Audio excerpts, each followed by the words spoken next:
नमः संस्कृताय विद्यार्थियों, मैं पूर्णिमा शर्मा आज आप सभी के लिए कक्षा सप्तम की संस्कृत पीयूषम पुस्तक से पाठ 4 चतुर्थ पाठ अतिलोभो न कर्तव्य का अभ्यास कार्य लेकर प्रस्तुत हुई हूँ।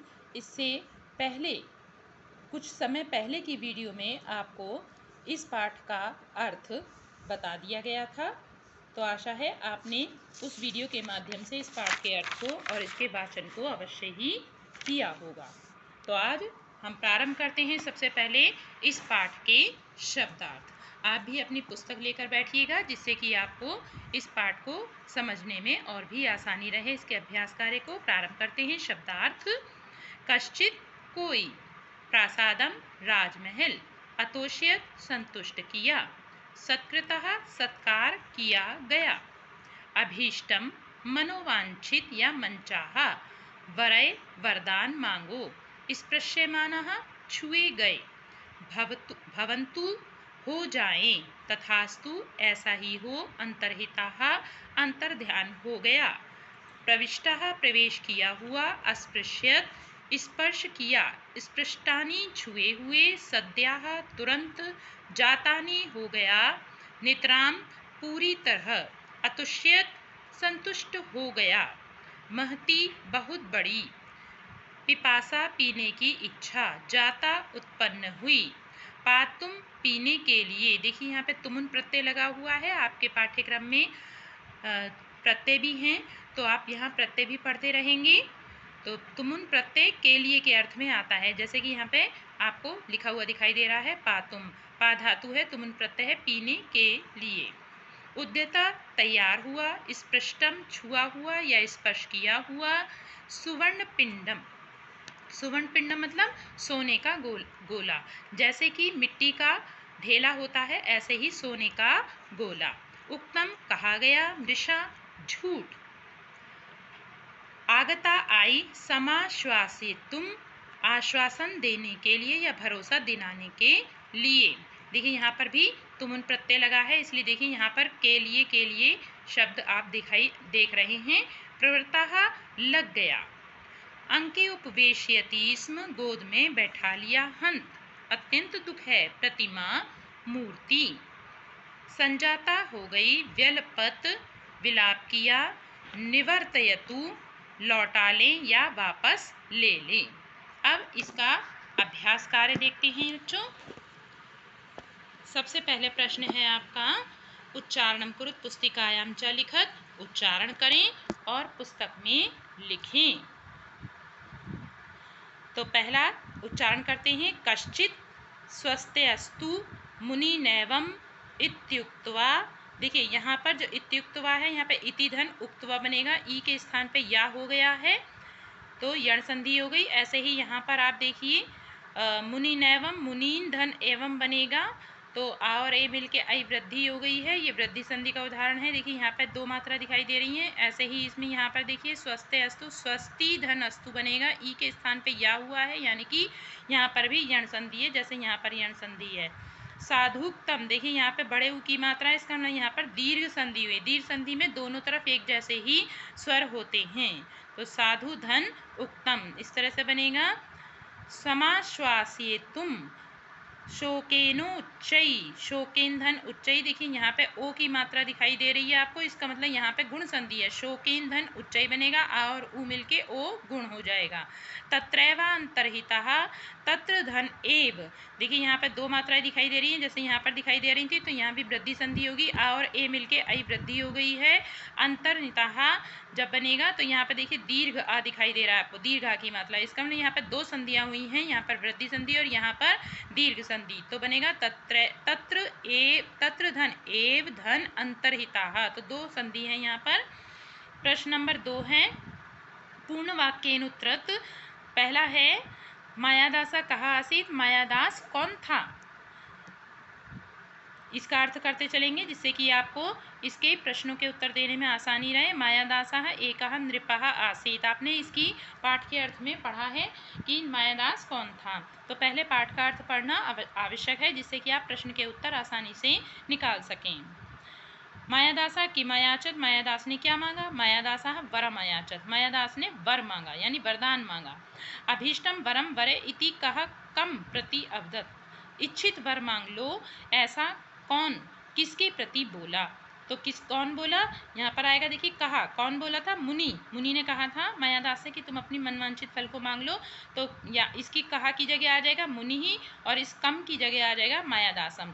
तो पूरा हो जाएगा आपका प्रश्न, अभीष्टम वरम वरे इति मुनि ही मायादासम प्रति अवदत। अगला है हंत कुमारी सुवर्ण प्रतिमा संजाता इदम वाक्यम कहा अवदत। हंत मतलब दुख है, राजकुमारी सोने की प्रतिमा हो गई, यह वाक्य कौन बोला? यह वाक्य बोला मायादास, क्योंकि मायादास के पास आई थी उसकी पुत्री कुसुमंजरी लेकर। तो कहा कि केवल कहा के स्थान पे आपको परिवर्तन करना है मायादासा, बाकी आपका पूरा प्रश्न का उत्तर प्रश्न ही उत्तर में चला जाएगा। फिर अगला है किम दुखस्य कारणम, क्या दुख का कारण है? अति लोभम यानी बहुत अधिक लालच करना दुख का कारण है। अब अगला प्रश्न है आपका ध्यातव्यम। ध्यातव्य मतलब ध्यान देने योग्य क्या है? यहाँ पर धातु भूतकाल से अर्थ इक्त प्रत्यय से प्रयोगः भवति, धातु के भूतकाल के अर्थ में इक्त प्रत्यय, देखिए आधा का है और ता है, इक्त प्रत्यय का प्रयोग होता है। यथा उदाहरण दे रहे हैं, क्रीधन इक्त कृतम किया गया, पठधन इक्त पठितम पढ़ा गया, अस्य प्रयोग क्रिया रूपेण विशेषण रूपेण च भवति, इसका प्रयोग यानी इस इक्त प्रत्यय का प्रयोग क्रिया रूप से और विशेषण रूप से होता है। इसके रूप तीनों लिंगों में होते हैं। लिंग आप जानते हैं, पुल्लिंग, स्त्रीलिंग और नपुंसकलिंग होते हैं। खा नंबर में बता रहे हैं आपको, एक और प्रत्यय बता रहे हैं, धातु तव्यत प्रत्यय से प्रयोगः योग्यार्थ बोधनाय भवति, धातु के तव्यत प्रत्यय का प्रयोग योग्यार्थ यानी योग्यता बताने के लिए होता है, यानी कि चाहिए अर्थ जहाँ पे होता है वहाँ पर तव्यत प्रत्यय का प्रयोग किया जाता है। यथा जैसे उदाहरण दे रहे हैं, क्रीधन तव्यत तो बनेगा कर्तव्यम यानी करना चाहिए, मन धम तव्यत मंतव्यम, मंतव्यम यानी मानना चाहिए। अस्यापि प्रयोग क्रिया रूपेण विशेषण रूपेण च भवति, इसका प्रयोग भी क्रिया रूप और विशेषण रूप से होता है। अस्य रूपाणि त्रिषु लिंगेषु भवन्ति, इसके रूप भी तीनों लिंगों में होते हैं। अब अगला प्रश्न है प्रश्न नंबर 3, उदाहरण के अनुसार संधि विच्छेद करो। तो उदाहरण आपको दिया हुआ है, उदाहरण है संधि पदम यानी पद दिए हुए हैं, शब्द दिए हुए हैं और फिर संधि विच्छेद दिया हुआ है। पूर्व पद का अंतिम वर्ण आप देखिए, संधि में पहले भी आपको बताया गया है कि संधि में पहले पद का अंतिम वर्ण और पूर्व और अंतिम वर्ण का पूर्व पद वर्ण देखा जाता है। तो ऐसे ही यहाँ पे लिखा हुआ है और आप उदाहरण से समझ जाएंगे। अभी द्वयो योगेन संधि युक्त वर्ण, दोनों के योग से मिलने से कौन सा वर्ण युक्त बना है? साधुक्तम, यह भी पीछे भी मैंने आपको उदाहरण में उच्चारण करते समय बताया था। साधुक्तम, साधु देखिए छोटे यू की मात्रा लग जाएगी और प्लस इसके बाद उक्तम बनेगा। तो पूर्व पद ये है, पूर्व पद का अंतिम वर्ण, यहाँ पे ऊ है, देखिए ऊ लिख दिया। अंतिम पद का पूर्व वर्ण, यह अंतिम पद है, इसका पूर्व वर्ण लिखेंगे तो ऊ और ऊ मिलके क्या बन गया? दीर्घ ऊ बन गया। देखिए दीर्घ संधि हो गई। सुंदराणी इमानी, तो आगे देखिए सुंदराणी इमानी, सुंदराणी धन इमानी, यहाँ पे छोटी की मात्रा है देखिए तो यहाँ ई लिख दी, यहाँ पे बड़ी की छोटी की मात्रा है यहाँ भी तो ई लिख दी। अब दोनों मिलकर ई बड़ी ई हो गई, दीर्घ ई हो गई, यानी कि ये भी दीर्घ संधि का उदाहरण है। चा अवदत, च धन अवदत, च में देखिए क्या है? अ है, देखिए अ लिख दिया। अवदत का पहला वर्ण क्या है? अ है, तो दोनों आ मिलकर दीर्घ आ हो गई, यानी ये भी दीर्घ संधि का उदाहरण है। शोकेन उच्चय, शोकेन धन उच्चय, अभी पीछे भी आया था आपका उच्चारण वाले में, तो मैंने वहाँ भी आपको बताया था, यहाँ पुनः बता रही हूँ। शोकेन ना में क्या है? अ है, उच्चय का पहला वर्ण क्या है? ऊ, तो आ और ऊ मिलके ओ गुण हो गया, देखिए तभी यहाँ पे ओ की मात्रा आपको दिखाई दे रही है। सत्कारेण अतोष्य, सत्कारेण धन अतोष्य, देखिए ऋणा में क्या है? अ है और अतोषित के शुरू में क्या है? अ है, तो देखिए अ और आ मिलकर दीर्घ आ हो गया, यानी ये दीर्घ संधि का उदाहरण है। अब अगला प्रश्न है आपका प्रश्न नंबर 4, संस्कृत भाषायाम अनुवादम कुरुत, का नंबर है, उसका नाम केशव था। केशव जो है पुल्लिंग में है, इसलिए यहाँ पर आपका क्या बनेगा? तस्य, उसके के लिए तस्य नाम का नाम ही रहेगा। केशवाहा, केशव कितने? एक ही है, तो केशवा जैसा बालका रामा छात्रा इस तरह से बनता है तो बनेगा केशवाहा। और था के लिए भूतकाल की क्रिया है, इसलिए यहाँ पर लगेगा आसीत। तस्य नाम केशवाहा आसीत, उसके पिता का नाम रामदास था, सेम लगभग ऊपर की तरह ही बनेगा। उसके यानी कि किसकी बात हो रही है, केशव, तो उसके यानी तस्य पिता का षष्ठी विभक्ति है, संबंध कारक है जिसका चिन्ह होता है काकी के, तो यहाँ पर क्या बनेगा षष्ठी विभक्ति के एक वचन में पितुहु, पितुहु नाम, रामदास कितने हैं, एक ही है और ये पुल्लिंग में है, तो जैसे केशवा बना था ऐसे ही रामदासः बनेगा, और था यहाँ भी था यहाँ भी है, तो यहाँ पर भी आसीत आएगा क्योंकि एक ही रामदास की बात हो रही है, एक वचन की बात हो रही है, तो पूरा बनेगा तस्य पितुहु नाम रामदासः आसीत। उसकी माता का नाम माया देवी था, लगभग सेम एक जैसा ही रहेगा ऊपर की तरह, उसकी यानी तस्से, अब पितु और इसमें दोनों में देखिए एक जैसा ही कारक चिन्ह है का, तो षष्ठी विभक्ति का ही प्रयोग होगा, तो बनेगा मातु, जैसे बना पितुहु ऐसे बनेगा मातुहु नाम, नाम का नाम ही रहेगा, माया देवी आसीत, उसकी माता का नाम, ये स्त्रीलिंग में है इसलिए माया देवी लिखा जाएगा, दीर्घ इकारांत है, तो तस्य मातुहु नाम माया देवी आसीत। अगला है एक बार वह बाजार गया, एकदा, ये अव्यय है, इसका कोई रूप नहीं चलता है, तो एकदा, एकदा का मतलब होता है एक बार, वह के लिए सहा, आपणम, बाजार को कहते हैं आपणम, ठीक है, वह बाजार यानी एकदा सह आपणम अगच्छत, गम धातु है जिसको गच्छ आदेश होता है और बनता है गच्छति गच्छता गच्छन्ति ऐसे ही, और लंग लकार भूतकाल में एक वचन में बनेगा आपका, क्या बनेगा, अगच्छत।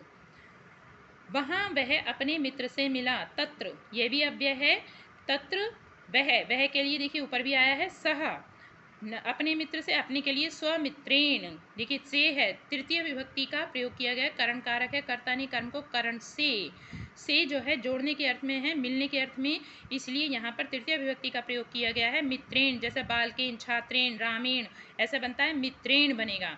अमिलत, जैसे यहाँ पे भूतकाल के अर्थ में अ जुड़ा, लंग लकार जुड़ा, ऐसे ही अमिलत लंग लकार की एक वचन की क्रिया लगेगी, तो बना तत्र सह स्वमित्रेण अमिलत। प्रश्न नंबर 5 है आपका, मंजुषा क्रियापदानि चित्वा वाक्यानि पूरयत, मंजुषा से क्रियापद को चुनकर आपको वाक्य पूरे करने हैं, इसके लिए भी आपको पाठ के अर्थ से पाठ अच्छी तरह से इन लाइनों को पढ़ लेना चाहिए, यहाँ फिर से बता दे रही हूँ आपको, क्योंकि यदि आपके परीक्षा में बॉक्स में ये इस तरह से क्रियापद नहीं भी होते हैं तब भी आप अर्थ जानकर उसको भर सकते हैं, तो अर्थ जानना बहुत ज़रूरी है, जब आप अर्थ जान जाते हो तो आपका 50% क्वेश्चन सॉल्व हो जाता है। तो जानिए क्या क्या लिखा है, मुनि ही अवदत अभीष्टम वरम, मुनि बोले, अभीष्टम यानी इच्छित वर, वर का मतलब वर, वरय मतलब चुन लेना, मांग लेना, तो वरय यहाँ पे देखिए का नंबर आएगा, यहाँ पे डाल रखा है मैंने का नंबर, वरय, वरय मतलब चुन लो, सह भूपति वरम, उसने राजा से वर अयाचत, अयाचत मतलब मांगा, तेन स्पृष्टानि वस्तुनि एव सवर्णानि, उसके छूने से वस्तुएं शीघ्र ही, सोने की, देखिए ये भी बहुवचन में है और ये भी बहुवचन में है, तो आप थोड़ा सा इसको मेल मिलाकर भी लिख सकते हैं, जान सकते हैं इसको इस तरह से शॉर्टकट में कि सवर्णानि जातानी, यहाँ पे जाता प्रयोग नहीं होगा, जातानी, क्योंकि देखिए यहाँ पे भी नहीं दिखाई दे रहा है, यहाँ पे भी नहीं दिखाई दे रहा है, इस तरह से ऐसा कोई व्याकरण में नियम नहीं है, लेकिन आपके थोड़ा जल्दी से समझ में आ जाए इसलिए आपको ये बताया गया है कि सवर्णानि जातानी लिखा जाएगा। तेन स्पृष्टा मंजरी सुवर्णमयी, उसके छूने से, स्पष्ट मतलब छूने से, मंजरी सोने की, जाता मतलब हो गई, मायादासा उद्यानात जलम, मायादास बागीचे से जल, आनियत मतलब ले आया, ये ऊपर भी नंबर डाल दिए मैंने और यहाँ भी डाल दिए हैं, लिख भी दिया है। अगला प्रश्न है प्रश्न नंबर 6, अस्य पाठस्य कथाम स्वशब्देषु हिंदी भाषायाम लिखत, इस पाठ की कथा अपने शब्दों में हिंदी भाषा में लिखें, इस पाठ का जो अर्थ है मैंने पहले वीडियो में पढ़ा दिया है, तो आप वीडियो चैनल पर सर्च करके वहाँ से इस पाठ का अर्थ, इसका वाचन अच्छे से समझ सकते हैं, पढ़ सकते हैं। अगला प्रश्न है आपका,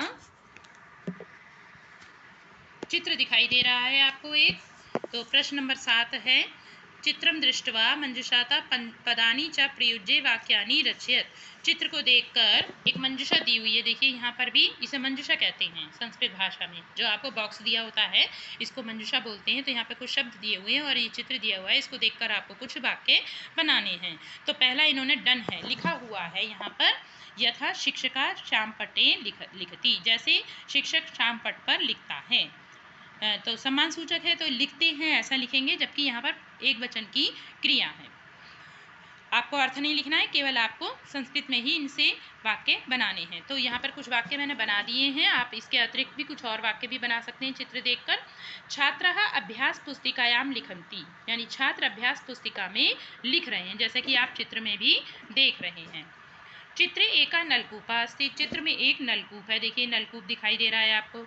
अगला है शिक्षका छात्रान प्रश्न पृच्छति, शिक्षक छात्रों से प्रश्न पूछते हैं। देखिए यहाँ पर फिर से आपका पूछते हैं इसलिए आ रहा है क्योंकि शिक्षक सम्मान सूचक है, इसलिए एक वचन होने के बावजूद भी यहाँ पर हम पूछते हैं ऐसा लिखेंगे। शिक्षक बहुत सारे नहीं है फिर भी पूछते हैं सम्मान सूचक ऐसा बोलेंगे। और यहाँ पर पूछने के पृच्छ धातु है, पूछने के कारण यहाँ पर छात्रान द्वितीय विभक्ति का प्रयोग किया गया है, जबकि इसका यहाँ पे तृतीय विभक्ति आनी चाहिए थी लेकिन तृतीय नहीं आएगी क्योंकि पृच्छ धातु आई है, इसीलिए पूछने के अर्थ में यहाँ पर द्वितीय विभक्ति बहुवचन का प्रयोग किया गया है। बहुवचन क्यों? क्योंकि छात्र बहुत सारे हैं। अगला है छात्रः पट्टिकायाम उपविशन्ति, छात्र पट्टिका यानी कि देखिए नीचे बैठे हुए हैं, टेबल चेयर नहीं है उनकी, नीचे बिछाकर बैठे हुए हैं पाटी बिछाकर। तो छात्रः पट्टिकायाम, पट्टिका पर पाटी पर, उपविशन्ति मतलब बैठे हैं। यहाँ उप उपसर्ग है, विश धातु है जो बैठने के अर्थ में आती है, ठीक है। तो किस पर बैठे हुए छात्र? छात्र पट्टिका पाटी पर बैठे हुए हैं। अब एक क्वेश्चन है आपका शिक्षण संकेत, ये शिक्षण टीचर के लिए है। लोभे आधारिता अन्य कथा बालकान श्राव्यत, लोभ पर, लालच पर, क्योंकि आपने ये कहानी किस पर पढ़ी है? लालच पर। तो लालच पर आधारित दूसरी कोई कथा बालकों को सुनाएं। जैसे ही हमको और दूसरी कहानी मिलती है हम आपको बहुत सुंदर कहानी इस चैनल पर लालच पर आधारित अन्य कहानी आपको ज़रूर जल्दी से देंगे। तो आप प्रतीक्षा कीजिएगा अगली कहानी का जो हम लालच पर आधारित आपको देंगे। आगे है आपका केतकी। अब यह है सूक्ति। सूक्ति होता है सुंदर कथन, एक ही लाइन में एक सुंदर कथन कह दिया जाता है। तो जैसे आप यहाँ पर आप देख रहे हैं ग्रीन बॉक्स में एक लाइन दी हुई है, ठीक है। केतकी गंधम आघ्रातुम स्वम आयन्ति षट्पदाः, केतकी गंधम आघ्रातुम स्वयं आयन्ति षट्पदाः। षट्पद कहते हैं भौरे, काले काले रंग के होते हैं जो फूलों पर बैठते हैं। तो केतकी का जो है फूल होता है उसमें सुगंध होती है, तो उसकी सुगंध को आघ्रातुम, घ्रा धातु है सूंघने के अर्थ में आती है। तो सूंघने के लिए देखिए तुमन प्रत्यय लगा है यहाँ पर भी, तुम बन गया ना, के लिए के अर्थ में आएगा। स्वयं आयंती, स्वयं आते हैं मतलब उनको पकड़ कर नहीं लाता भौरों को कोई, वो केतकी के फूलों की सुगंध को सूंघने के लिए भौरे स्वयं आते हैं। देखिए यहाँ पर भी मैंने इस सूक्ति का अर्थ लिखा हुआ है, केतकी के फूलों की सुगंध को सूंघने के लिए भौरे स्वयं आते हैं। तो आज के लिए इतना ही छात्रों, अगली वीडियो में हम फिर से मिलेंगे। आप इस पाठ के अभ्यास कार्य को अच्छे से समझ लीजिए और इससे अभ्यास कीजिए। धन्यवाद।